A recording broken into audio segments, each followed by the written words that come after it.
तो मूवी है एक बहुत ही ज्यादा जीनियस लड़की के बारे में जिसका नाम होता है लिन। उसकी इंटेलिजेंस की वजह से उसके फादर भी उससे काफी ज्यादा इम्प्रेस्ड होते हैं और रोज का एडमिशन बहुत अच्छे स्कूल में करवाना चाहते थे।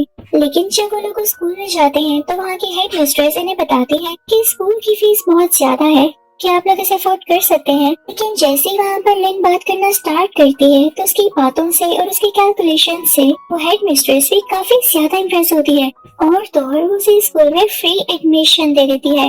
अब स्कूल में आते ही लिन की दोस्ती एक और लड़की के साथ हो जाती है, लेकिन वो लिन की तरह इंटेलिजेंट नहीं होती। लिन उसे मैथ्स की प्रॉब्लम सॉल्व करवाया करती थी। जल्दी इनका एग्जाम आ जाता है जिसमें लिन पूरे पॉइंट्स लेती है और उसकी दोस्त अच्छे पॉइंट्स लेती है लेकिन थोड़े से कम होते हैं। हालांकि उसे एग्जाम में कुछ भी नहीं आता था लेकिन लिन ने उसकी हेल्प की थी, तो ये दोनों फ्रेंड्स बहुत खुश होती हैं। उसके बाद लिन और उसकी दोस्त लिन की दोस्त के दोस्त की ऑर्गेनाइज की गई पार्टी में जाते हैं। तो बातों बातों में लिन को पता चलता है कि बेशक उसे फ्री स्कॉलरशिप मिली है, यानी उसका एडमिशन फ्री हुआ है।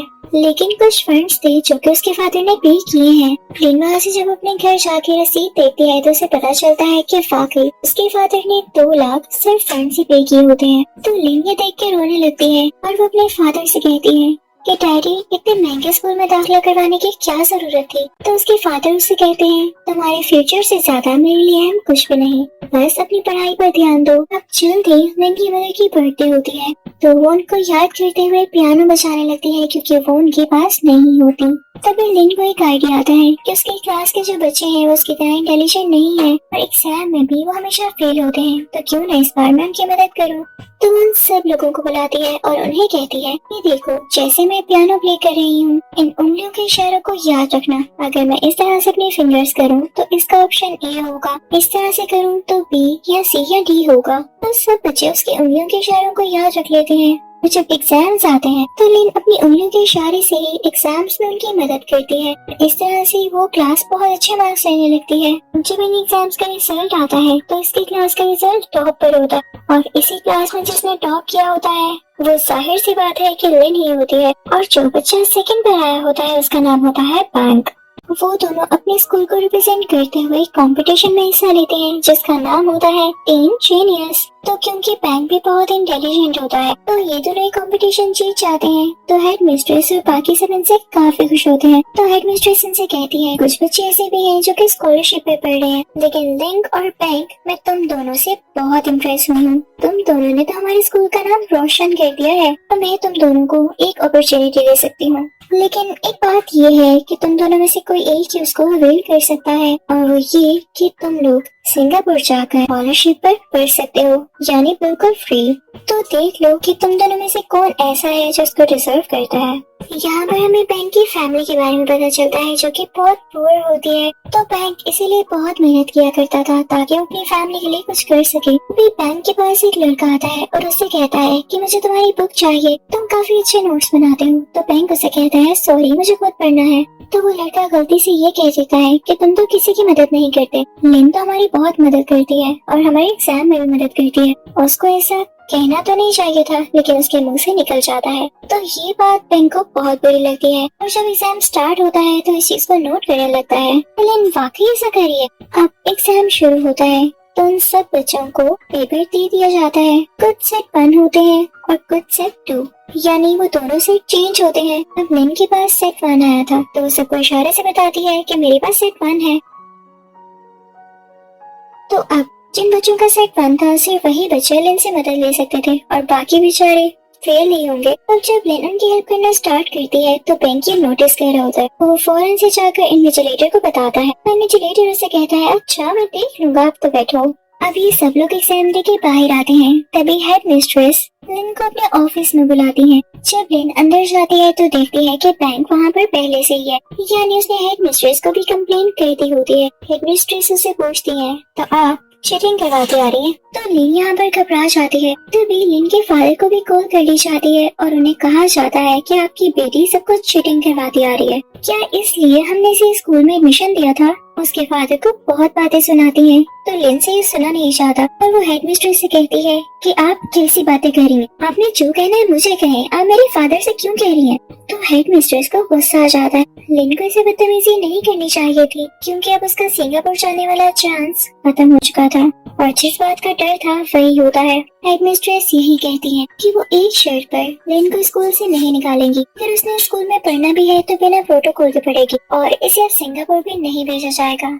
तो लिन कहती है ठीक है मत भेजें और वहाँ से घर आ जाती है। घर जाकर वे लिन को अपने फादर से बहुत डांट पड़ती है। वे लिन को उसके फ्रेंड की कॉल आती है जो उसे एक होटल में बुलाती है और उसे कहती है कि मुझे तुम्हारी मदद की जरूरत है। इनफैक्ट ये जो मेरा दोस्त है इसके फादर भी यहाँ पर बैठे हुए हैं। तो उस लड़के के फादर लिन से बात करने लगते हैं कि मैं चाहता हूँ मेरा बेटा एक एग्जाम पास करे तो तुम्हें इनकी मदद करनी होगी। इनफैक्ट यहाँ पर वो लड़का और लिन की दोस्त दोनों एग्जाम देने वाले होते हैं जिसको पास करने के बहुत फायदे होते हैं, लेकिन वो खुद से कभी भी उस एग्जाम को पास ना कर पाते, इसलिए उन्होंने लिन को बुलाया ताकि उनकी मदद कर सके और इसके बदले में उसे 6 लाख दिए जाएंगे। लेकिन लिन अब ऐसा नहीं करना चाहती थी क्योंकि पहले उसकी काफी इंसल्ट हो चुकी थी तो उनको सॉरी कहते हुए आ जाती है। लेकिन लिन जैसे होटल से बाहर जा रही होती है तो वहाँ पर लगी हुई घड़ियों को देखती है जिसके डिफरेंट टाइम जोन होते हैं, यानी हर कंट्री में डिफरेंट टाइम हो रहा होता है। तो तभी उसके दिमाग में एक आइडिया क्लिक होता है। जो इंटरनेशनल एग्जाम उसकी दोस्त वो लड़का देने जा रहे थे वो पूरी दुनिया में एक ही टाइम पर होना था। जाहिर है दुनिया की हर कंट्री का अलग टाइम होता है, तो जिस कंट्री में सबसे पहले एग्जाम होगा हम वहाँ के क्वेश्चंस और उसके आंसर्स देख सकते हैं क्योंकि पेपर तो सेम होगा ना, और बाद में आंसर्स को कॉपी करके वो लोग अपना एग्जाम दे सकते हैं। अब ये बात लिन जाकर उन दोनों को बताती है तो वो डिसाइड करते हैं कि हम बैंक की भी मदद लेंगे। तो लिन कहती है कि इसके लिए मैं ऑस्ट्रेलिया जाऊंगी और वहाँ पर ही एग्जाम दूंगी, तो जो जो क्वेश्चंस आएंगे तो मैं याद रख के तुम्हें घर आते ही मैसेज कर दूंगी ताकि तुम लोग उसकी तैयारी करके अपना एग्जाम दे दो। तो वो सब बहुत खुश होते हैं क्योंकि ये आइडिया काफी जबरदस्त होता है। लेकिन दूसरी तरफ हम बैंक को देखते हैं जिसे कुछ लड़के मारते हैं, एक कॉर्नर में फेंक देते हैं। अब इधर ये सारे लोग अपना प्लान बना रहे होते हैं कि इंटरनेशनल एग्जाम में किस तरह से चीटिंग करनी है। वो उन सब बच्चों से कांटेक्ट करने लगते हैं जिन्होंने वो इंटरनेशनल एग्जाम देना होता है। वो उनके ग्रुप बनाते हैं और उनसे कहते हैं कि अगर आपको एग्जाम में मदद चाहिए तो इसके लिए हमें थोड़े से पैसे दें, और ये उस एग्जाम में पास होने के बदले में कुछ भी नहीं। तो सब बच्चे मान जाते हैं और उनके ग्रुप में शामिल हो जाते हैं। अब वो अमीर लड़का यानी जिसका बाप बहुत अमीर होता है और अपनी बेटी को इस एग्जाम में पास करवाना चाहता था, तो वो लड़का सब बच्चों को बताने लगता है तो मेरी बात गौर से सुनिएगा। एग्जामिनेशन हॉल में सिर्फ आप 4 चीजें ही लेकर जा सकते हैं, आपका पासपोर्ट, एग्जाम पेपर, आपकी पेंसिल और एक इरेजर। तो सवाल उठता है कि आप लोग चीटिंग कैसे करेंगे? तो ये कि बैंक और लिन ऑस्ट्रेलिया जाएंगे और वहाँ से एग्जाम के क्वेश्चन याद कर लेंगे, लेकिन ये सारे बच्चों को तो टेक्स्ट मैसेज नहीं कर सकते, तो इसलिए ये प्लान करते हैं कि जैसे पेंसिल के ऊपर एक बार कोड होता है तो उसी तरह से ये फौरन से अपने आंसर्स को प्रिंट करवाएंगे। वो बार कोड इस तरह से प्रिंट होगा क्योंकि बार कोड में सबसे मोटी लाइन होती है वो ए होगा, उससे पतली लाइन बी, उससे पतली सी और सबसे पतली लाइन डी। तो सीक्वेंस वाइज इसी तरह ये लाइंस होंगी, हर लाइन की विड्थ उसके आंसर के मुताबिक होगी। तो ये बार कोड का प्रिंट वो पेंसिल्स के ऊपर पेस्ट कर देंगे और ये सारी पेंसिल्स उन सब स्टूडेंट्स को डिस्ट्रीब्यूट कर देंगे। तो हम अपने पहले वाली प्लान पर अमल करेंगे, यानी उसको फॉलो करेंगे जो कि लिन ने कहा था कि इस एग्जाम में 3 ब्रेक्स होती हैं। तो एक सेक्शन कंप्लीट करने के बाद जब फर्स्ट ब्रेक होगी तो मैं वॉशरूम में जाके सब बच्चों को या अपनी दोस्त और उसके दोस्त को आंसर्स फॉरवर्ड कर दूंगी। तो वो ऐसा ही करती है। पहली और दूसरी ब्रेक में लिन और बैंक ऐसा कर लेते हैं, लेकिन तभी जब थर्ड ब्रेक होती है तो बैंक वॉशरूम में बहुत ज्यादा देर लगाता है। तो वहाँ पर एग्जामिनर आ जाता है और तेजी से दरवाजा खोलता है क्योंकि उसे डाउट हो गया था कि बैंक बार बार वॉशरूम जा रहा है। बैंक के हाथ से मोबाइल गिरकर टूट जाता है और उसे पकड़ लिया जाता है। दूसरी तरफ लिन भी वॉशरूम में नहीं जा पाती क्योंकि वहाँ पर और भी बहुत सारे लोग होते हैं। तो जब वो एग्जामिनेशन हॉल में वापस आती है तो ये देख के घबरा जाती है कि बैंक भी वहाँ पर नहीं होता, यानी जरूर कोई ना कोई गड़बड़ थी। अब पेपर का थर्ड सेक्शन स्टार्ट हो जाता है, लेकिन उनको समझ नहीं आ रहा होता कि वो आखिरी सेक्शन के आंसर्स कैसे शेयर करेगी। तो उनको पेपर के साइड पर लेकर याद कर लेती है, अपने मुंह में पेंसिल देकर वॉमिटिंग करती है। ये उसका बाहर जाने के लिए एक बहाना होता है। वो वहाँ से वॉशरूम चली जाती है ये कहते हुए कि मेरी तबीयत खराब हो रही है और मैं एग्जाम नहीं दे सकती। कि तभी वही एग्जामिनर उसके पीछे आता है। वो ऑस्ट्रेलियन होता है क्योंकि जाहिर है ये लोग ऑस्ट्रेलिया में थे और यहाँ के रूल्स काफी सख्त थे। तो वो उसे कहता है sorry ma'am, you have to come back, you should take your exam, यानी आपको वापस आकर अपना बाकी पेपर करना होगा। तो लिन कहती है मेरी तबीयत नहीं ठीक, मैं नहीं आना चाहती और मुझे एग्जाम में नहीं देना। लेकिन वो एग्जामिनर उसे जबरदस्ती ले जाता है। तो लिन जाते जाते अपना सेलफोन किसी और के बैग में डाल देती है। लेकिन अच्छी बात ये होती है कि वो उसके आंसर्स पहले ही टेस्ट कर चुकी थी।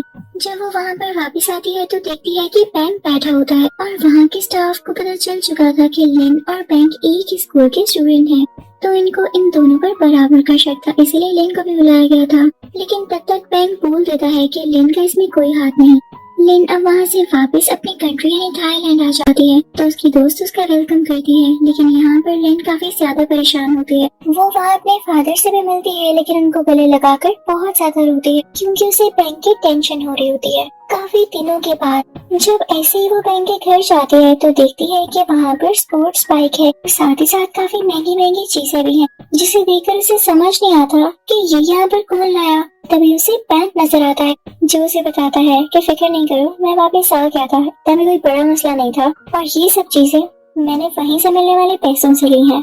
वो उसे एक नोटिस दिखाता है कि देखो एक और इंटरनेशनल एग्जाम आ रहा है, तो क्या ख्याल है हम इससे भी काफी पैसे कमा सकते हैं। तो लिन कहती है नहीं बैंक, अब नहीं, हमने बहुत गलत काम कर लिया है। तो बैंक उसे ब्लैकमेल करता है कि अगर तुमने मेरी बात ना मानी तो मैं सब कुछ बता दूंगा कि तुम भी मेरे साथ मिली हुई थी। लेकिन लिन उसकी बात नहीं मानती और वहाँ से चली जाती है। और मूवी के लास्ट सीन में हम ये देखते हैं कि लिन किसी ऑफिसर के सामने बैठी होती है और उन्हें ये बता रही होती है कि मैंने उस इंटरनेशनल एग्जाम में चीटिंग करवाई थी और किस किस तरह से और कब कब करवाई, वो सारा कुछ बताती है। यानी उसने अपनी गलती एक्सेप्ट कर ली होती है जिसके लिए वो शर्मिंदा भी थी। इसी के साथ ये मूवी यहीं पर एंड होती है।